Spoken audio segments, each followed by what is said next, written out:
Hello everyone, welcome back into this channel, and today I would like to show you the tutorial how to save a TikTok video from TikTok application into your photo gallery or photo collection on your iPhone. So first thing you have to do is just go open the TikTok application.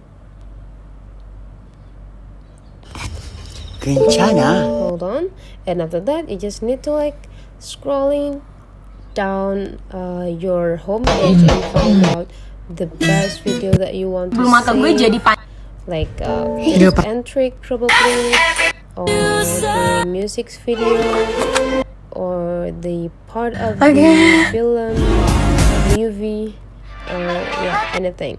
For example, let's save this video. To save this video, you just need to go click this rose button here.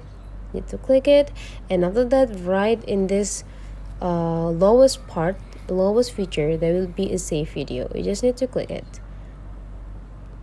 and after that